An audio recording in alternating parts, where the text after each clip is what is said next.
All right, welcome to another Sunday conversation here on FingerLakes1.com. I'm Josh Durso, and my guest this week is Steve Griffin of the Finger Lakes Economic Development Center down in Yates County. Penn Yan has made a lot of headlines over the last 6 months since winning the $10 million prize through the Downtown Revitalization Initiative. He gave us an update on that effort, and we also talked about some of the broader issues at play with regard to infrastructure and economic development here in the Finger Lakes. Stay tuned for all that, and don't forget our Sunday conversations are available on the FingerLakes1.com app, as well as Apple Podcasts, Spotify, Google Podcasts, Stitcher, and of course over on YouTube.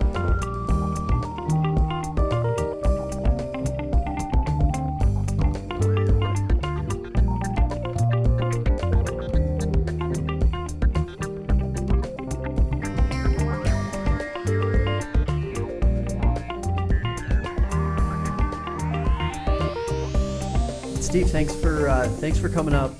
You guys have some amazingly exciting things going on down in Yates County right now. Let's start with DRI. That's probably the most exciting thing going on in Yates County. Where do we stand in that process? You guys had a meeting this week. We did, and in fact, it was our final public meeting. So we had 5 LPC, local planning committee meetings, and I think it was 3, maybe it was 4. It was at least 3 public meetings, and the last of which was last night. And all we really did there was exhibit the 15 slated projects that we are submitting to the state for their review to receive the $10 million. We actually put forth $15 million worth of projects at the state's request so that they can do their due diligence on it, and they come back with their review and ultimately award $10 million of projects. So last night was sort of the culmination of a tremendous amount of effort and work, and just had those in the community that were interested see what that final slate was. They were already aware of it, just that sort of ask any final questions.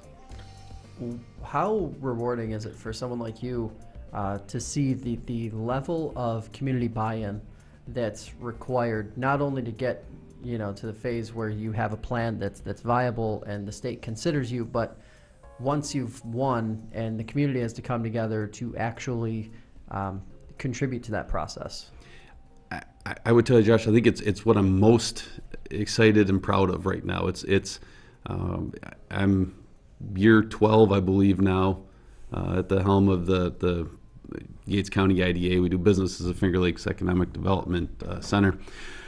In starting out, when I came back, Penn Yan is home, Yates County's home for me, and when I came back, I saw the attitudes that a lot of people had there, and went to work. My very first public speaking engagement there was at the end of it. I said, look, we have to scream louder than the pessimists in this community, because everybody's telling us why things can't happen. We have to get around that, and I've literally ended every single talk I've ever given in our county anyways with scream louder than the pessimists. And over time that's evolved. You actually did start hearing a lot of that drowned out, and we got to the point ultimately where there's always going to be pessimists, there's always going to be negativity, but it's so rewarding to see how many people jump on top of those pessimists with the positive news and why a project's good. I continue to evolve that. Where we are now is I've asked the community to, you stopped being pessimistic. I appreciate that. I asked you to get, to scream louder. You've done that. I now asked you to become actively engaged in this community. We're a staff of 4. There's only 2 of us that are really sales, if you will, to try to do this. And we've had a lot of great accomplishments. There's 25,000 people in the county. What if we had 25,000 sales reps?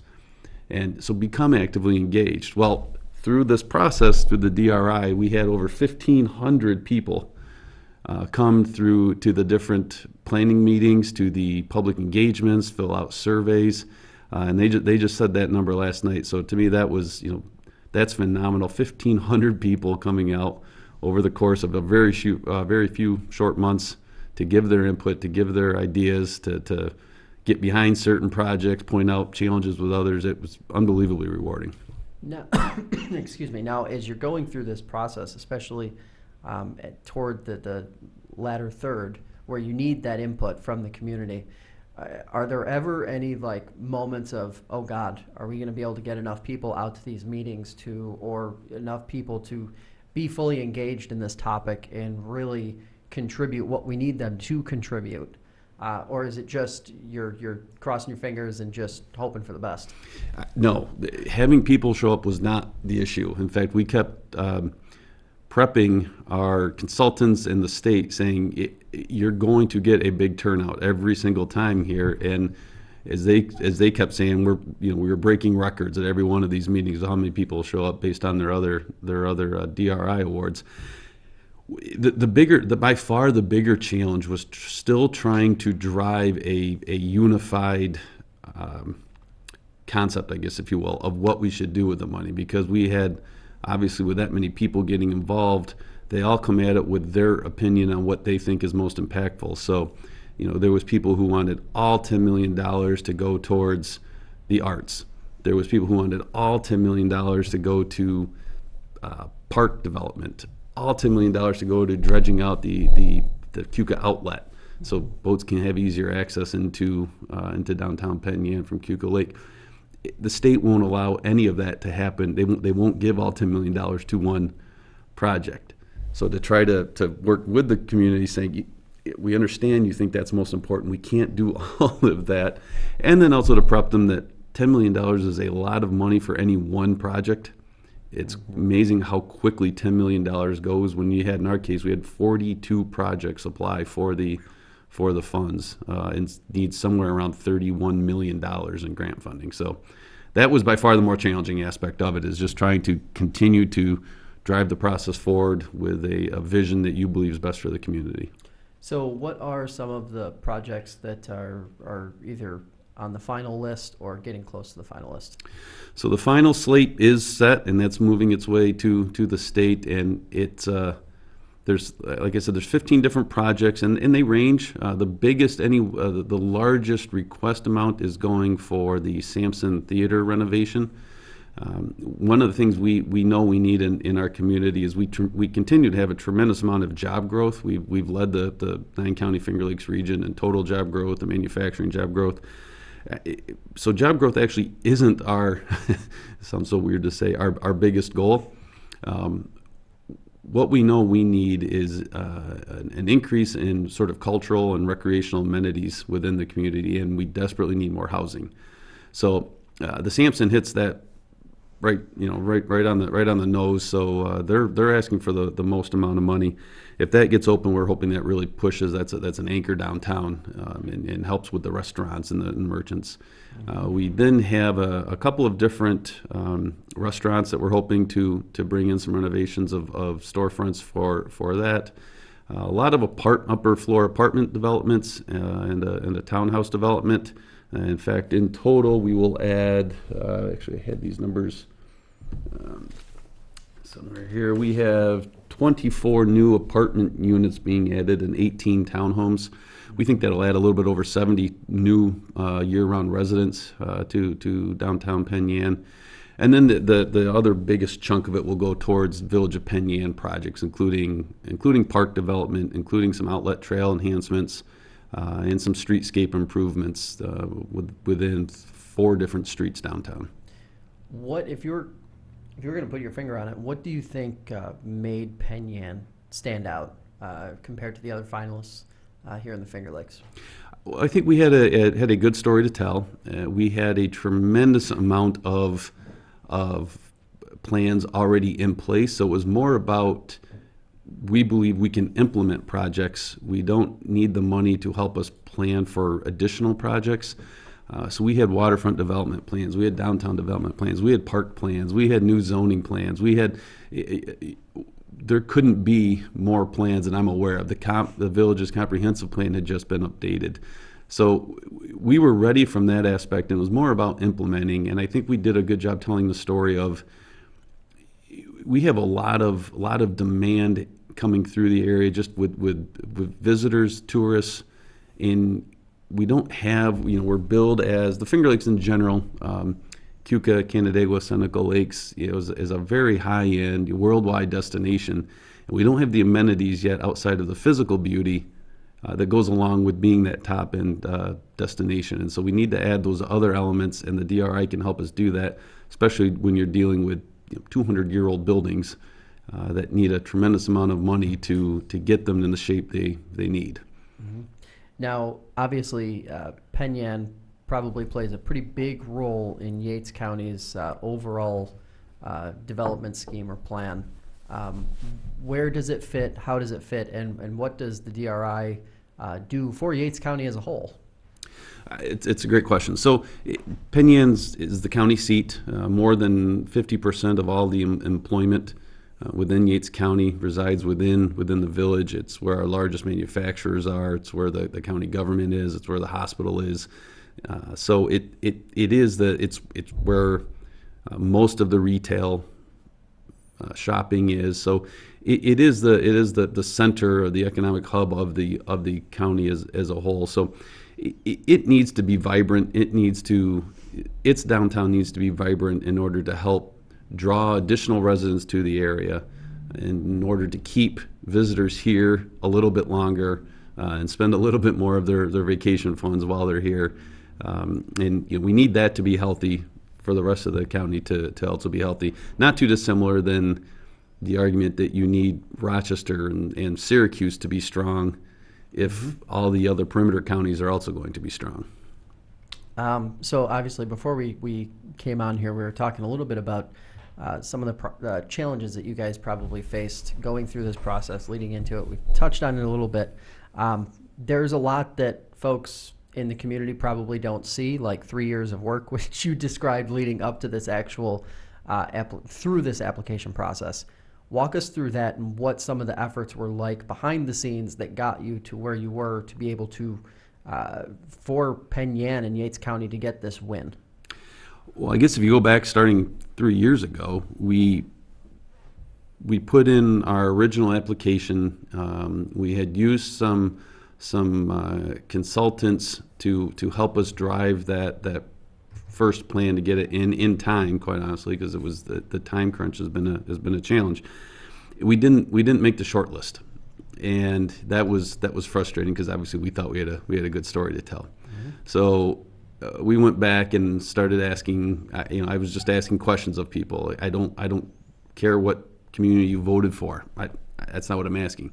How could we make our plan better? Where did you think we missed on? And the goal was never to change our plan in order to get the money, because we know what we need, we know what we want to do. But if there's elements within that plan that we need to highlight or maybe alter a little bit, then let's see if we can do so.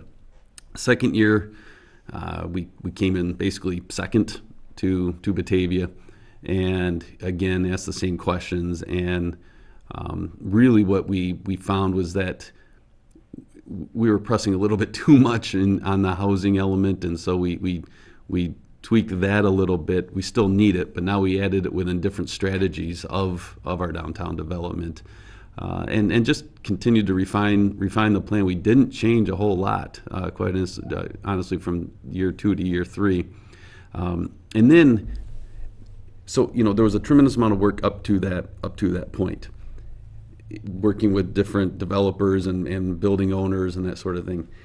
What I was not prepared for was just the amount of work that came in right after the fact. So literally about 5 minutes after the lieutenant governor made the announcement, they had us huddled up, getting ready for our next meetings, talking about who in the community, the type of individuals they like to see to populate the local planning committee. The state has a lot of say within this programming.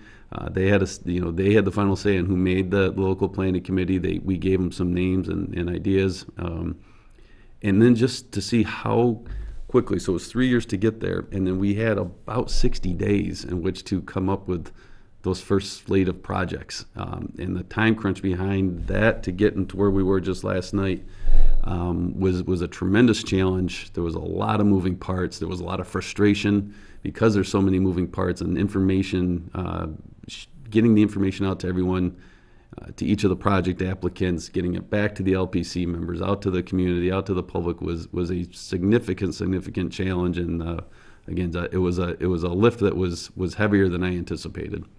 And I think just sort of watching the coverage of the process and how you guys moved through it, it seemed to be, if there were a point of frustration, that was it. The amount of time, the small window of time. Yeah. if you were sort of talking to state leaders and saying, hey, this would be a way that you could make it better, and you were sort of rattling off a couple ideas, would expanding that window a little bit be one of those things? Yeah, without any doubt. And we were further challenged in that we were, I believe, the last community to be announced this round, which probably cut another 30 to maybe 60 days off of our timeline, but yet the end timeline didn't move with that delay. So we were further challenged with that. The problem really became between how much time the consultants had to spend with the applicants, because a lot of these buildings are, they're large buildings that haven't had anything going on in the upper floors in 60, 70, or 80 years. And where do you start? And so the applicants don't know how much this is going to cost them. And the architects did a really good job helping them, discover some of that, look at what they could do. And then by the time the pro formas came in, that you're going or you're not going, and you're like, Right. well, I've had 4 hours to think about it. Let's try to work this out a little bit more. And I think that's just where the challenge came, because even within that realm, there's cut downs. So we're knocking projects off of that advancement slate, and with not a lot of time or in some cases as much information as you would hope you could have. So adding even 60 days to the process would have made a lot of difference. So obviously we've talked a lot about DRI process and where you guys stand now, where you're going, that sort of thing. You mentioned earlier that Yates County is doing pretty well in terms of jobs, at least regionally. What do you think some of the components are that's made that possible, or what's put that opportunity before Yates County, and what maybe some other counties here in the Finger Lakes could learn from what you guys are doing down there? Well, it's a great question. I think we're to some degree lucky in that the businesses that we have there have been very successful and continue to grow. Now, every community has those that have been there for a very long time and have a management team in place that continues to expand and hire. We've done a good job, I believe, attracting new businesses. And as an economic development organization, our job is to bring those businesses in. We don't get to run them. I joke often that's a very good thing that we don't get to run them. But we don't know which businesses are going to ultimately make it and not make it. So it's been my opinion since we got there, since I've started, and my board has come along with me, and luckily so has the local municipalities in the community, that activity breeds activity. And let's just get as many businesses and projects. I don't care what you are. I don't care if you're a man or a woman. I don't care if you're a manufacturer or a retailer or a production farm. We want you. Come in, grow. And some of those are going to take off. Some of those are going to fail.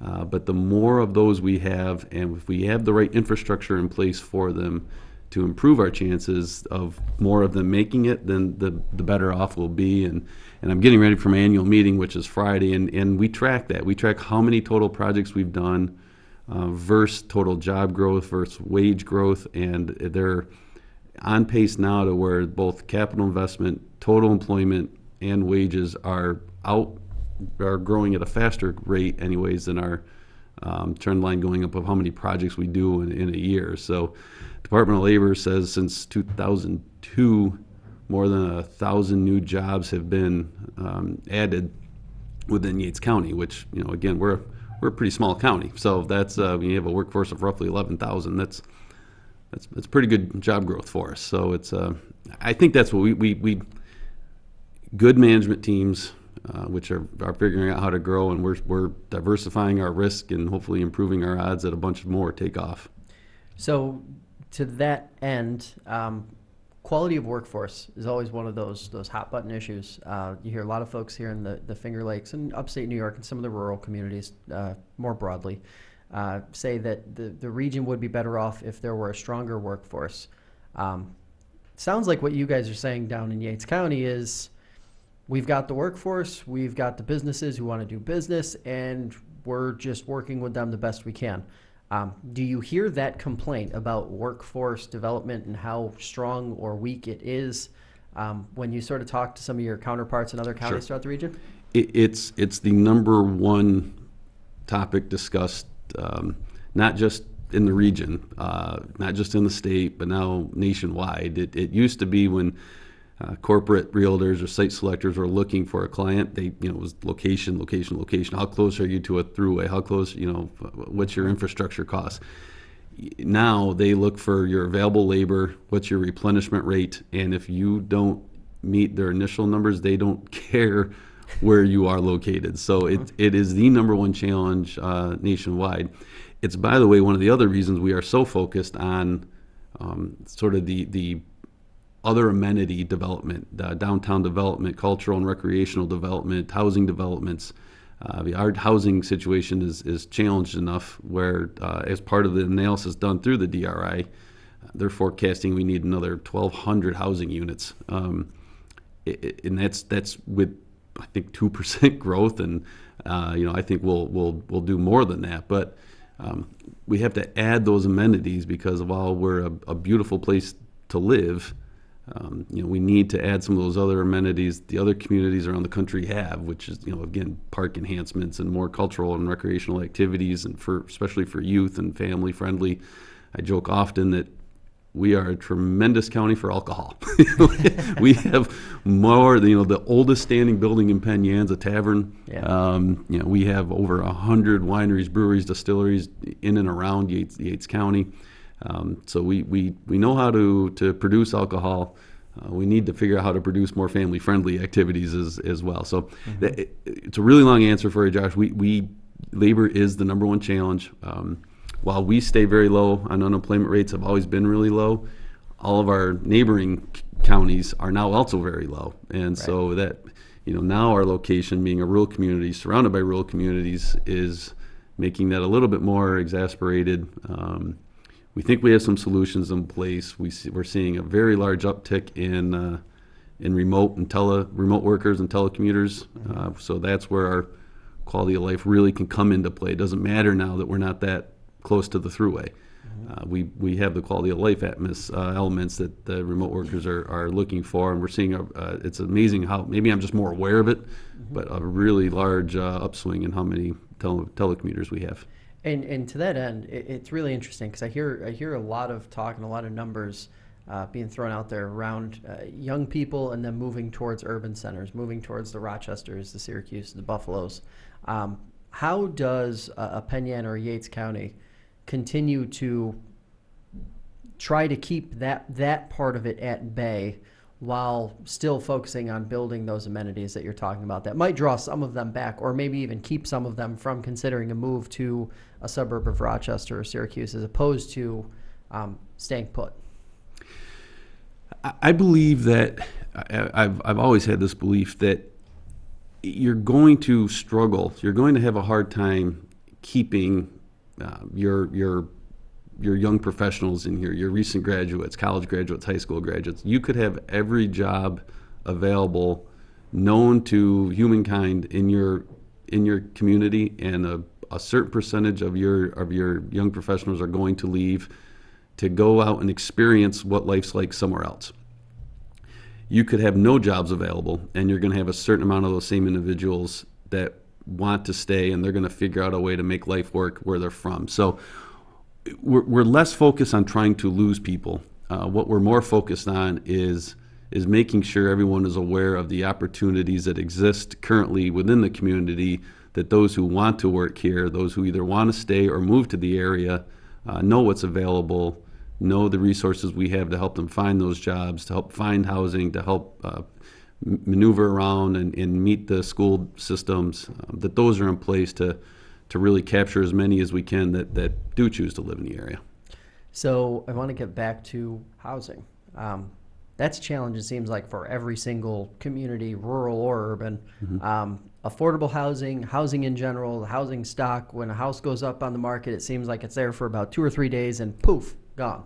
And then when you talk about renting, rent continues to increase, and that median, that middle of the market seems to be disappearing a little bit. What are some of the ideas that are being tossed around or that you guys are thinking about to kind of maybe keep that problem at bay and maybe improve it a little bit?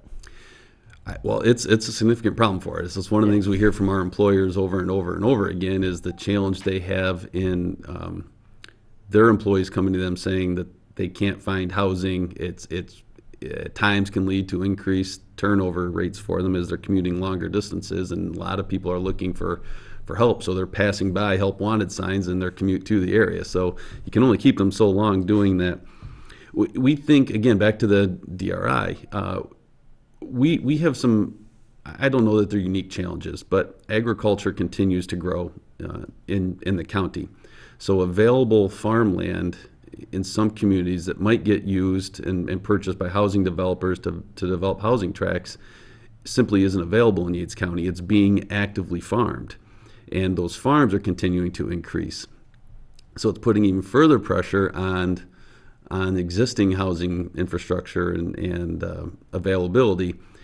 It's why we're focusing again on downtown. We don't have a tremendous amount of public infrastructure, so there's not public water and sewer throughout a lot of the area. The downtown villages and communities tend to have that. So again, utilizing Penn Yan as the example, we have some upper units of the buildings downtown that we could rehab, and there's public water, there's public sewer.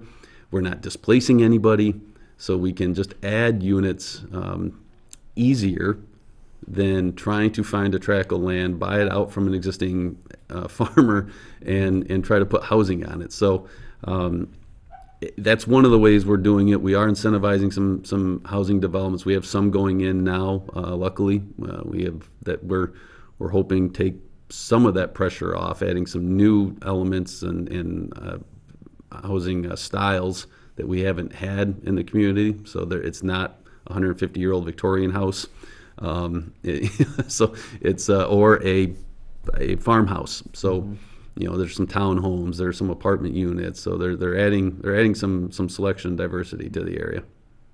Now, to that end, a lot of folks, you probably hear it as much in Penn Yan as you do anywhere else.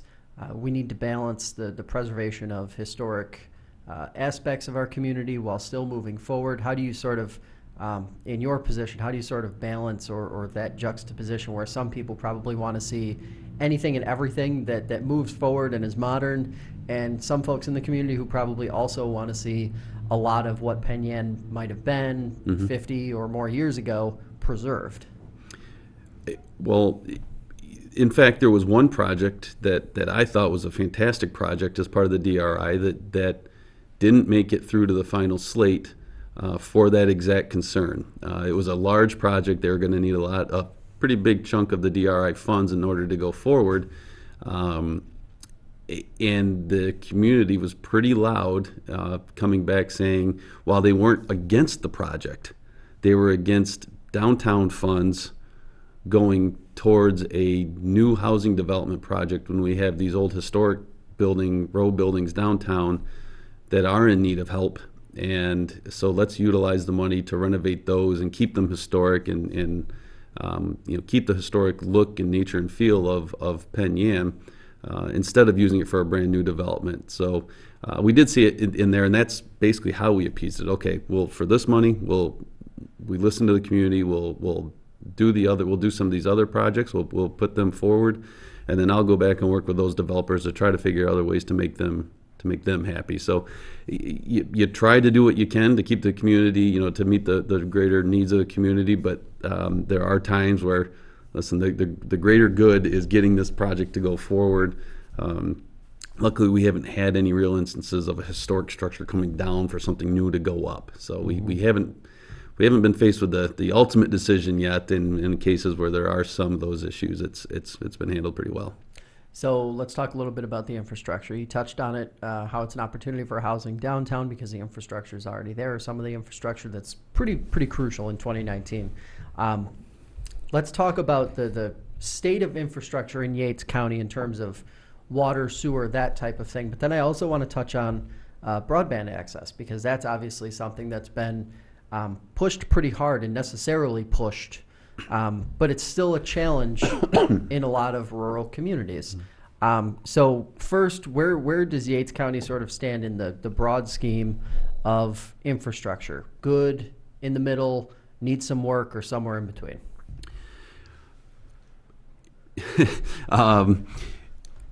In general, it's good. So I think where we have the concentration of at least our industrial and commercial type opportunities, the infrastructure is pretty solid from that aspect. We did help Dundee, the Village of Dundee, get some money for wastewater treatment enhancements. They have a large structure, the original Seneca Foods plant in Dundee that has sat largely vacant or unutilized for a long time. And so that's our next, that's where we're concentrating next. We're going to have a challenge putting anyone into that facility without having the right infrastructure in place at the village, especially from a wastewater standpoint, to handle that. So they're probably a year away. I might be being a little bit generous for them of getting their new wastewater treatment facility built. So in general, I think we're pretty good. You'd hear a lot of the wineries argue we need to extend water. Especially down Route 14, and there's some plans in place to try to help do that.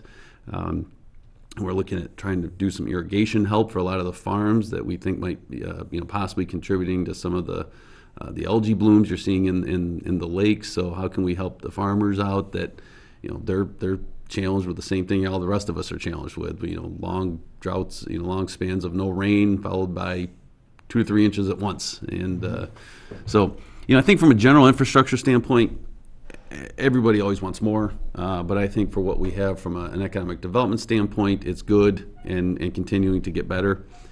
The broadband's a different battle. So again, I would tell you that I think within where the population centers are, it's good. There's plenty of it. So where it's challenged is as soon as you get outside of those population centers, and it's not only not good, it's very poor. And we're still trying to figure out the right ways in which to solve that. And one of the things we've been trying to do is work with the state and how they view areas that are served. As long as you're in someone's tariffed region, they believe it's served, and we're coming back to them through surveys. In fact, the school superintendent at Dundee has done a really good job being front and center on this and putting together data points showing, no, we're not even remotely close to being served by broadband. And the county's behind that as well. They obviously have the fiber ring coming through. So it's a work in process. I don't have even a bit of a forecast to say when we'll hopefully get it solved, because right now there's not a great solution out there that we've seen that can help handle, farms when they're spread out by, a mile in between, or half a mile or a quarter mile in between. We're hoping to find it, but we're not there yet. Now, Yates County, obviously, it sounds like from your assessment, overall, not just in infrastructure, but in terms of economic development, viability, all that stuff, it's good. Is this one of those issues, the broadband issue, if not properly addressed? Obviously, Albany is talking about trying to fix the problem, and they're taking their own process through this. But is this something that could really inhibit the growth long-term for Yates County? Or could it get to a point where Yates County does sort of hit that wall if this isn't addressed in, say, 5, 6, 7, 8 years? When I don't know. It's not going to help if we don't get it. That's for sure. It will limit, I think, to some degree, our success in seeing additional telecommuters and remote workers populate the county, because right now they have to come into Penn Yan, Dundee, somewhere that there is some broadband access through co-working spaces or free Wi-Fi to get to do their work. If we don't make it a little bit easier for them, I think other communities will have it, and so I think that's probably the bigger challenge for us right now, is what happens if in fact we can't continue to offer those opportunities for possibly. It's one of our strategies. So if part of our strategy is hindered by the lack of broadband, then it will impact us. And I do know for sure that a lot of the agricultural community, the farmers are are really struggling with not having the broadband access because they're playing in the commodities market, and there's GPS tracking on the tractors, and then if they struggle with the broadband, it's a real challenge to their business. Mm-hmm. Now, obviously, I can't let you get out of here without talking a little bit about what Albany is doing, and some of the new proposals and even some of the older ones that making it difficult to do business in rural places in the Finger Lakes. What's the most concerning thing that you've seen so far this legislative session pop up on the radar in general? It doesn't necessarily have to be passed that might hurt businesses in Yates County or even just businesses in the Finger Lakes. The prevailing wage mandate is by far and away the scariest bill that's been introduced, and it's one that I instead of just complaining about it, I try to look at, okay, what are the reasons behind doing it? What are the reasons behind it? And for those that aren't aware, there's a bill out there that is trying to expand the definition of what a public project is. And instead of it just being a New York State project or even a local municipality project, they want to expand it to any single project that gets some sort of state or community assistance in any shape or form. So that would include IDA tax breaks. It would include historic tax credits. It would include any Empire State Development capital grant funds, which really is just mind-boggling to me because these credits, these tax incentives, these grants are in place to help lower the cost of one of the highest places of doing business in the country. And for some reason, actually the Assemblyman out of Rochester is Assemblyman Bronson is one of the co-sponsors of this bill, is trying to enact an additional cost or tax, if you will, on what are really private projects. And it makes no sense at all. And if it goes through, it's going to add, it depends on your community, but 15, 20, 30, 35% cost to a project. And so what they're going to do is just need more grant money to make the project go forward. So it's going to cost state taxpayers and local taxpayers more just for some reason to try to add additional wages to the contractors. And even the New York State Association of General Contractors has come out against this bill. So they stand to benefit the most from it, and they're saying it's a bad bill. So that one has us concerned because it's in both houses. Both have passed it. The Assembly and the Senate have it in their budgets, and we're just hoping and praying that it doesn't make its way into the final budget. That some cooler heads prevail, but I don't know. It doesn't make any sense to me. Well, it's interesting because it seems like having just gone through the Amazon debacle and nightmare, where there was a lot of focus on tax breaks and whether they were warranted or not, or whether they should have been granted or not. You have this scenario now where you are creating, as you said, a situation where more is going to be needed. And when you talk to those folks in Albany or anywhere, is there any sort of acknowledgement that they're just increasing not only the burden on businesses, but effectively the burden on themselves and taxpayers, because they're going to have to give out more to make it work if economic development is going to keep happening at the clip that it's happening now in the Finger Lakes, should something like this move forward? I've spoken to my elected representatives. They are fully aware of it. Now, they happen to be Republican, which makes it, they're in the minority. They're a little bit in the minority right now. And the really challenging part to us is if you read any of the recovery reports since the Depression, or since the recession, I'm sorry, they show that most of the state's job growth has happened in New York City. Very, very little, if any, has happened upstate, and even less in central and western New York's. So this bill comes in, and it's enacted across, it's statewide, its impact. It has very little impact in New York City, where the wages are pretty much at prevailing states anyways. Up here, it's a brand new tax on an area that already doesn't have the same sort of recovery that New York City has had. So,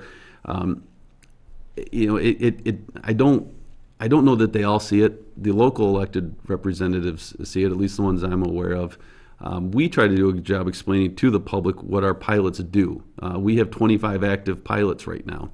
Those pilots are making, next year they will have made, they will make nearly $250,000 in pilot payments. Mm-hmm. So they're contributing, that's almost $1 million in tax revenue the community would not have if the pilot didn't exist. These aren't what they will eventually pay. That is what is actually paid out from those projects this past year.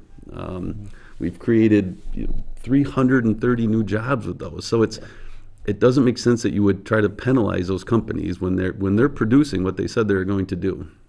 And it's interesting you say that, because it sounds like what you guys are doing, or what Yates County is doing as a whole, is adding a little bit of accountability to the process and sort of watching how these developers and the performers actually play out over a year, 2 year, 3 years after those initial pilots are issued. How much of that and the effective communication that's behind it, how much of that is really the most important part to going through that process and weighting it effectively, so that you don't end up with what in some communities winds up being a PR nightmare for these IDAs as they hand out certain types of tax breaks? Yeah. Well, I think communications is the most important factor while you're doing these. People need to know, your community needs to know what your strategy is, what you're doing, why you're doing it, and then reporting back on it. And so we have some general metrics that we utilize, and we report on it every annual meeting. We're now going back, and actually the state makes us report on the projects every year. They're due at the end of this month. We have to get reports back from our companies, those that are receiving pilot breaks, on their job growth and their total wages and the actual tax breaks. Now, it's a lot of times they try to use it against IDAs to show what hasn't worked versus what is working. They will pick out the project that maybe didn't create as many projects or jobs as they said they were going to, and say, "See, you didn't follow up correctly." When we're pointing back and say we're 300 jobs over what we were. In fact, we're 83 above what even the company's projected to be at this point. So, but outside of that, you have to work with especially your media partners, to let them understand, hey, when you're covering our projects, can you let me explain to you the benefits of this project, so it's not reported on as just here's the tax breaks this company's receiving, but here's the actual benefit to the community and total wages paid, total capital investment, and what the pilot payments will be over that same period of time. Yeah, and that's as a member of the media, I have to say that's probably one of the more frustrating things about these processes broadly, is that there usually isn't that explanation. Obviously, you guys are an exception to that one. If you're just a casual headline reader, you probably have seen all the chatter about folks leaving New York. When you see headlines like that, how do you sort of, and obviously it's a numbers thing, so more people are leaving New York than coming back in. How do you sort of spin that for Yates County, for the communities that you're serving, as a positive, and say, oh, wait, hold on. We have a lot of positive things going on here. Let's think about that, and maybe let's forget for a few minutes what Albany is doing and what's happening in some of the more depressed parts of the region in the state. Well, I think it goes back to what I mentioned before. We've from that communications aspect, we have a tremendous amount of colleges and universities in the area. And I always look at Madison, Wisconsin. Mm-hmm. They have really cold winters. They get snow. But somehow Madison, Wisconsin is young and trendy and hip and cool, and it's a college town. It's educated. But Rochester, Syracuse is this Rust Belt. It's cold. It's wintry. There's nothing going on there. I'm like, we have more students than they have. We have more colleges than they have. How come we're not cool? Right? Mm-hmm. There's no reason like that. That's where I think the state should spend a lot of their advertising, is like, let's take a look at what's going on up here, what we have to offer people. And again, we're never going to keep the individuals who are raised here, a certain percentage I mentioned earlier, this is my sentiment anyways, they're going to leave. They want to go explore somewhere else. So it doesn't matter how much opportunity they have here.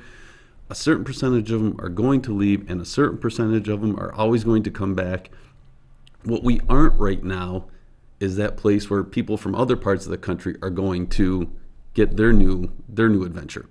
And we need to position ourselves to be that place. So that's what we're trying to do. We just want people to know, what do you want to do? Because we have that career available to you right now.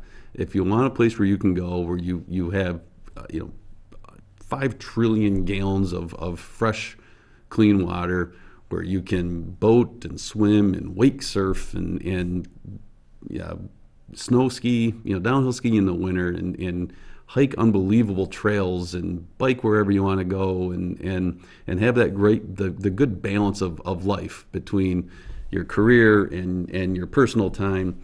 We're the place to come do that exploration, and here's all the great things we have going on.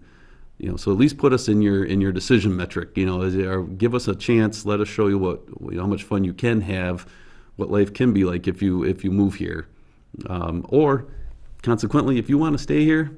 We're starting really young. We're involved in our elementary schools and our middle schools with exploration projects, and we call it Discover Yates, where they get out into our local employers, mostly manufacturing, to see what it's like there. We've been doing that for probably 7 years now. We have proof of success with one of local companies hiring graduates or people who've come back to the area. So it's that communication. Look at everything we have going on.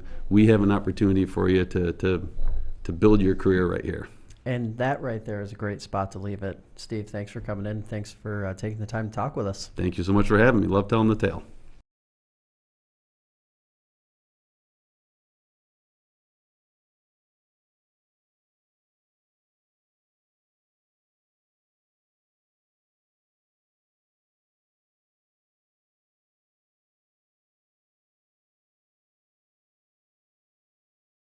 Hey guys, thanks for listening to today's show. New episodes every Sunday right here on fingerlakes1.com. And of course, the podcast is available wherever you consume your podcasts and on a lot of streaming services. So check that out today and look for a new episode next week right here on fingerlakes1.com.